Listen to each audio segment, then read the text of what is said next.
The last thing you remember is falling. You wake up at a hospital, surrounded by doctors and scientists. "How do you feel?" they ask. You realize it's hard to breathe. It feels like a lump stuck in your throat. Your body's burning, sweat covering your skin. Your eyes feel bad too, so you can't see people's faces. "Don't worry," the doctor says.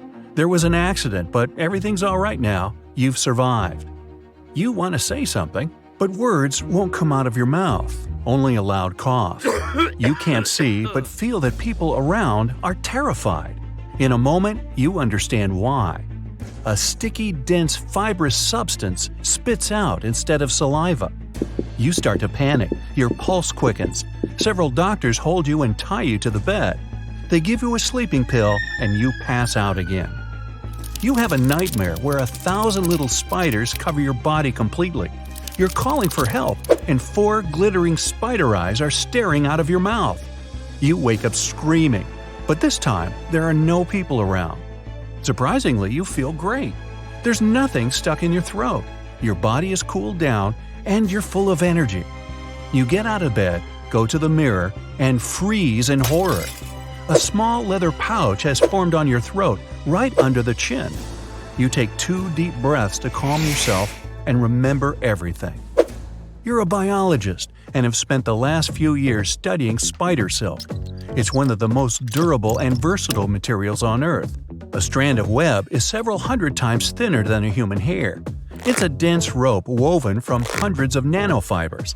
Spiders make their webs from silk, a natural fiber made up of protein. As a scientist, you've been trying to create an artificial spider web, copying all the features of the original. If used properly, it can be employed in construction, medicine, and many other areas. There are about 50,000 types of spiders in the world. Most of them don't create webs, but produce silk. The properties of all webs are different, and you study each of them. In your lab, several thousand spiders live in large animal cases. On the day of the accident, you combine natural fibers of hundreds of the most incredible spiders to produce super silk, a versatile material that can replace plastic, rubber, metals, and wood. You place the silk in a little box that mimics the spider's abdomen. You put it on a living arachnid and placed it in a special large tank so it could spin a web inside. A few hours later, you return to the lab. You climb to the top of the tank, open the heavy lid, and see a huge glittering web of the most perfect silk in the world inside. You touch it with the tip of your finger and suddenly realize you can't pull it back. The more you struggle, the stickier it gets.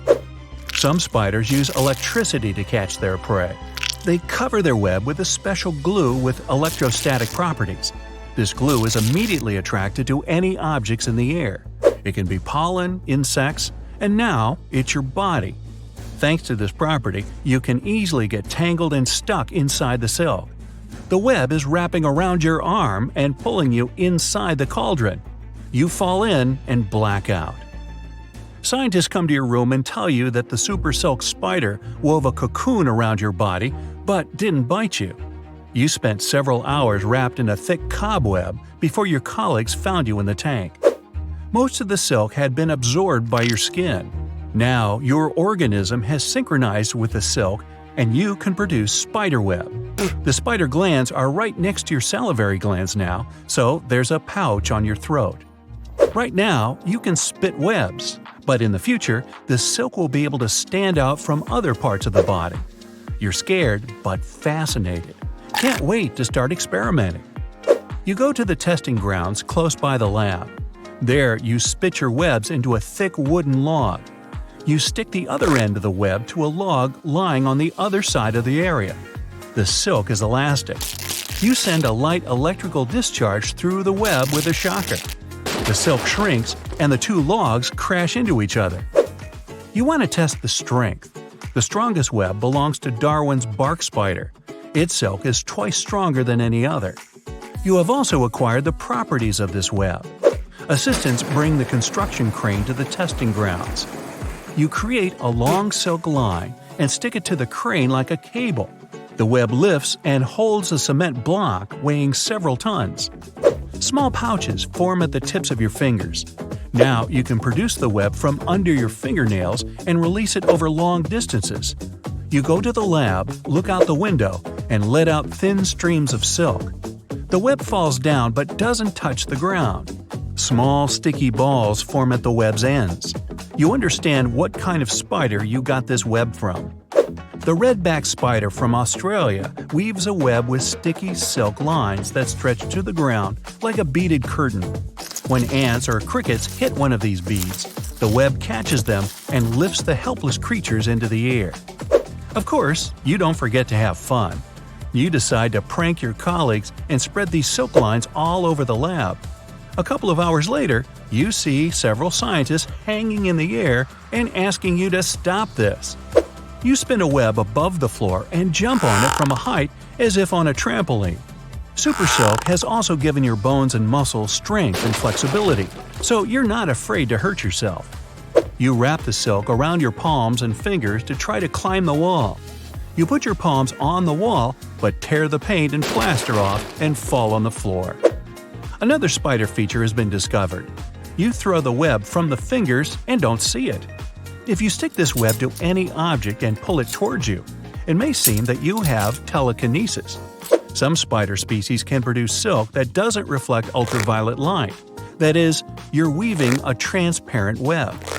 Also, you have silk that reflects ultraviolet light and appears blue at a certain angle. But the coolest thing is the golden web. In tropics, some spiders imbue silk with a special substance that gives the web a golden hue. With these abilities, you design beautiful patterns. You leave the lab and head into the woods located not far away. Here, you notice that hundreds of thousands of spiders are crawling towards you. But don't worry, they don't want to attack. Spiders can cover their webs with special pheromones that attract other spiders. Now, they feel those through your skin. You spit a spider web with a big and heavy sticky ball at the end. Some species produce such silk and use it like a mace to hook insects. You also swing this heavy ball and break a tree with it. Spider silk is sterile and has antibacterial properties. You create a web that works more effectively than a medical patch. The only problem is, it's difficult to tear it off from the skin. You come to a nearby lake to check out another amazing silk property of one special spider, the one that lives underwater, the diving bell spider. It creates a silk cocoon that resembles a bell. The spider fills this waterproof bubble with a big supply of oxygen and lives inside it underwater. You release the light silk from your fingers and mouth and weave it into a large ball. Then you throw it into the water and get in. You feel like you're inside a submarine slowly sinking to the lake bottom. Inside, you cover yourself in water-repellent silk and create a layer of air between it and your body. You come out of the cocoon and swim underwater like a scuba diver. The air runs out and you rise to the surface. You attach strong elastic silk to two trees and grip the strand in the middle. You stretch the web like a slingshot and jump. You fly above the trees and shout with delight. You fly past the testing ground, the lab, and wait, how do you land? You're falling straight into the trees. The last thing you remember is falling. You're in the hospital again. The body is hurting because of your not very smart experiment. You feel something's changed. The doctors tell you the silk has completely dissolved in your body and you can no longer produce the web. Well, it was still worth it, you think.